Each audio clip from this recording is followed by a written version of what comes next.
Hello दोस्तों, राधे राधे, जय श्री कृष्णा। तो मैं प्रेमलता मिश्रा आपका स्वागत करती हूँ अपने इस चैनल प्रेम योगी सरल उपाय में। तो दोस्तों, आज हम जानेंगे कि गंगा दशहरा कब है और इसका शुभ मुहूर्त और पूजा विधि और महत्व के बारे में। तो दोस्तों, जानने से पहले वीडियो को लाइक एंड सब्सक्राइब जरूर कर लीजिए ताकि अच्छी अच्छी जानकारी आपके लिए पहले आए।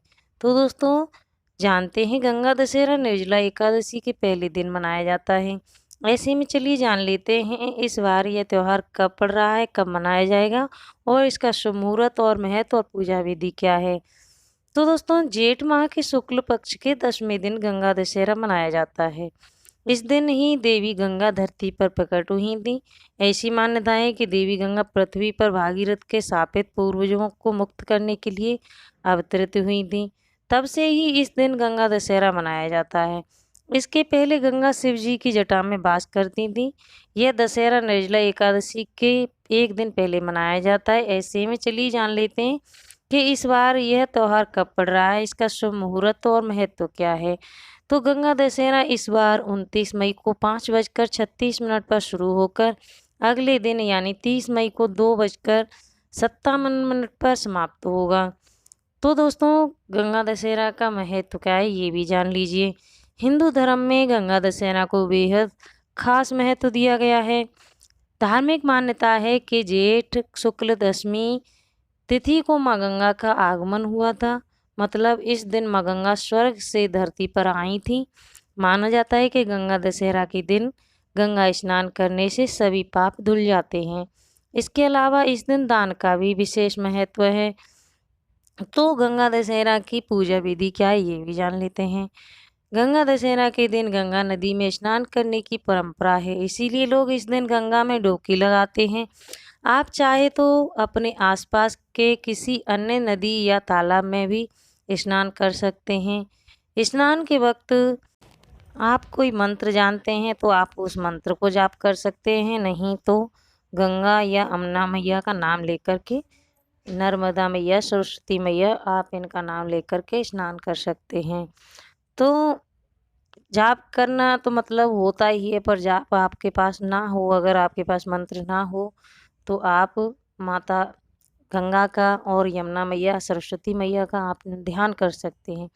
अगर इस दिन गंगा या किसी अन्य नदी में स्नान करने का संयोग नहीं बन रहा है तो घर पर ही स्नान के पानी में गंगा जल मिलाकर स्नान कर सकते हैं।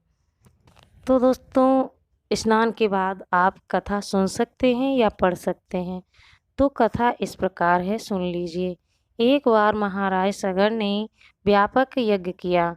उस यज्ञ की रक्षा का भार उनके पौत्र अंशुमान ने संभाला। इंद्र ने सगर के यज्ञी अश्व का अपहरण कर लिया। यह यज्ञ के लिए विघ्न था।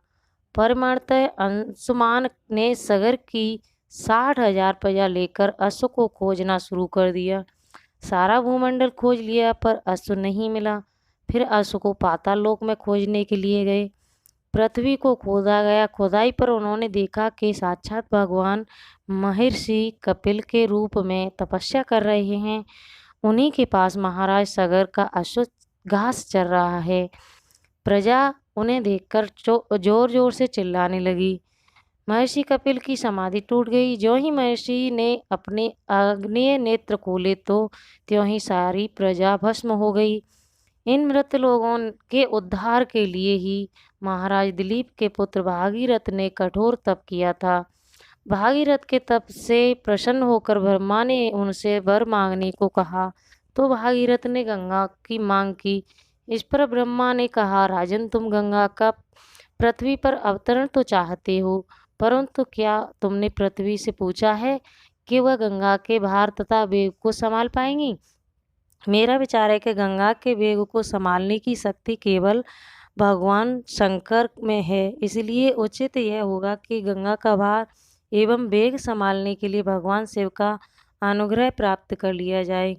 महाराज भागीरथ ने वैसा ही किया। उनकी कठोर तपस्या के प्रसन्न होकर ब्रह्मा जी ने गंगा की धारा को अपने कमंडल से छोड़ा।